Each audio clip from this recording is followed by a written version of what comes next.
Шул көннәрдә Рим кайсары Август үз кулы астындагы барлык җирләрдә халык санын исәпкә алырга фәрман бирде.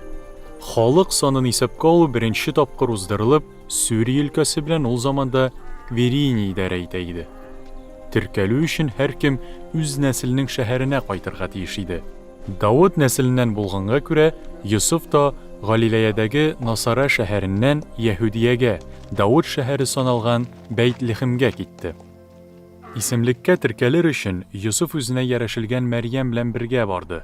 Бу вакытта Мәрьям авырулы иде. Бәйт-Лехемдә чакта Мәрьямнең бала табар вакыты җитте.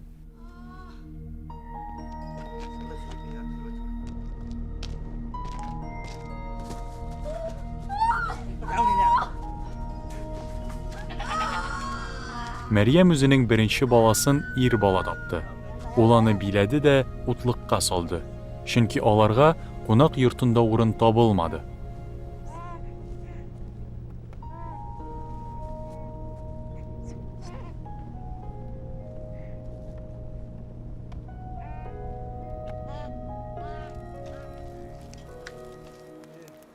Әлеге төндә шул тирәдә берничә көтүче кырда сарыкларын саклый иде. Кинәт кенә алар каршында Раббы фәрештәсе пәйда булып, әйләнә-тирә Раббы шөһрәтеннән балкып китте. Көтүчеләр бик нык курыктылар. Фәрештә исә аларга: "Курыкмагыз. Мин сезгә куанычлы хәбәр, бөтен халык өчен зур шатлык алып килдем", диде. Бүген Давыд шәһәрендә сезнең коткаручыгыз, Мәсих Хәким туды. Сезгә менә шундый билге: утлыкта яткан биләүле баланы күрерсез. Кинәт фәрештә янына күк гаскәре, күп санлы фәрештәләр күренде, һәм алар күкләрдәге Аллаһыга дан, Аллаһы илтифат күрсәткән кешеләргә җирдә иминлек булсын дип Аллаһыны данладылар.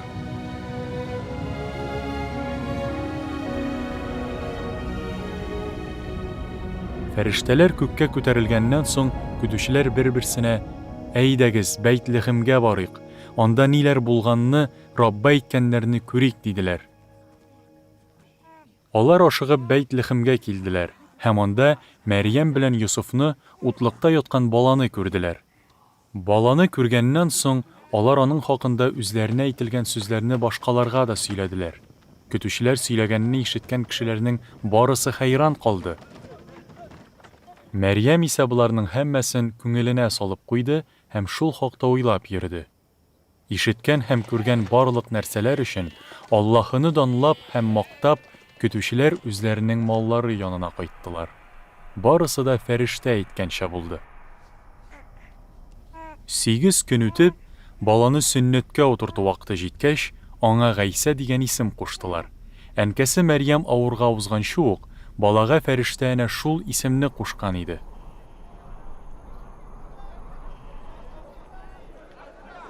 Муса канунында әйтелгән паклану көннәре тәмам булгач, Мәрьям белән Йосыф баланы Раббы хузурына Иерусалимгә алып килделәр.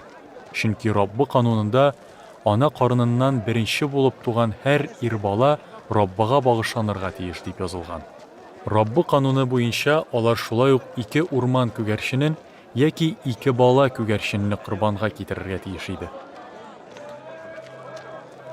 Ул заманнарда Иерусалимдә Шимон исемле бер кеше бар иде. Исраилгә юаныч килүен көтеп яшәүче тәкъва һәм диндар бу адәм изге рух белән сугарылган иде. Изге рух аңа: "Раббы Мәсихен күрмичә үлмәссең", дип әйткән була. Изге рух кушуы буенча әнә шул Шимон Аллаһы йортына килде. Канунда язылган йоланы башкару өчен Нарасый Гайсәнең ата-анасы аны Аллаһы йортына алып килгәч, Шимон сабый баланы кулларына алды һәм Аллаһыны данлап: "Эй хөкемдар, вәгъдәңне син үтәдең, иминлектә җибәрәсең кулыңны. Чөнки барча халыклар каршында син әзерләгән котылуны, мәҗүсиләрнең күзен ачасы яктылыкны, халкың Исраилгә киләчәк данны күрдем", диде. Гайсәнең атасы һәм анасы Шимонның бала хакында әйткән сүзләрен гаҗәпләнеп тыңлап тордылар. Шимон аларны фатихалады һәм баланың анасы Мәрьямгә: Бу бала Исраилдә күпләрнең егылуына һәм күтәрелүенә сәбәпче. Аллаһыдан килгән бер билге кебек булыр. Ләкин күпләр аны кире кагар. Күпләрнең күңелендәге уй-фикерләре ачылыр. Синең үзеңнең дә күңелеңә кылыч белән кадаган кебек булыр диде. Аллаһы йортында Ашир ругыннан Пенуил кызы Хөннә шактый өлкән яшьтәге пәйгамбәр хатын бар иде. Кияүгә чыгып, ире белән 7 ел яшәгәннән соң, тол калган бу хатынга 84 яшь иде. Ул һәр вакыт ураза тотып һәм дуга кылып, Аллаһы йортында көн-төне Аллаһы хезмәтендә иде. Хөннә дә шунда алар янына килеп, Аллаһыга шөкранә кылды һәм Иерусалимның азат ителүен күз текәп көткән кешеләрнең барысына бала хакында сөйләде. Раббы кануны кушкан гамәлләрне тәмамлаганнан соң, Йосуф белән Мәрьям үзләре яшәгән шәһәргә, Галиләядәге Насарага әйләнеп кайттылар. Бала исә үсә, ныгый, гакыл туплый бирде һәм Аллаһының шәфкате аның белән булды.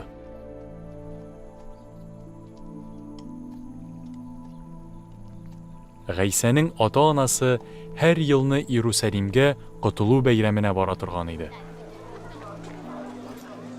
Гайсәгә 12 яшь тулгач, алар гадәттәгечә Иерусалим шәһәренә бәйрәмгә килделәр. Бәйрәм көннәре үткәч, Йосуф белән Мәрьям кайтыр юлга чыктылар.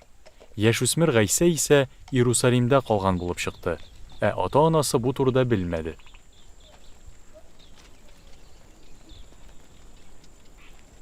Алар аны башка юлчылар белән бергә барадыр дип уйладылар.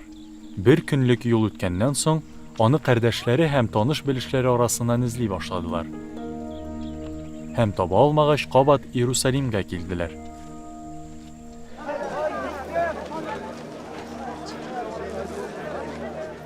3 көннән соң аны Аллаһы йортында таптылар. Ул яһуди укытучылар арасында аларны тыңлап һәм сораулар биреп утыра иде. Гайсәнең сүзләрен ишеткән һәркем аның тирән акылына, биргән җавапларына хәйран калды. Аны күреп, ата-анасы бик гаҗәпләнде. Әнисе аңа: "Угылым, ник алай эшләдең? Без әтиң белән сине эзләдек, бик борчылдык", диде. Гайса аларга: "Ни өчен сез мине эзлисез? Атам йортында булырга тиешлегемне белмисезме әллә?" диде. Ләкин алар аның сүзләрен аңламадылар. Гайса алар белән бергә Насарага әйләнеп кайтты һәм ата-анасына карата бик итәгатьле булды. Әнисе Мәрьям бу хәлләрнең барысын күңеленә салып куйды. Гайса исә үсте, акыл җыйды һәм үскән саен Аллаһының вә бәндәләренең илтифатын ныграк казана барды.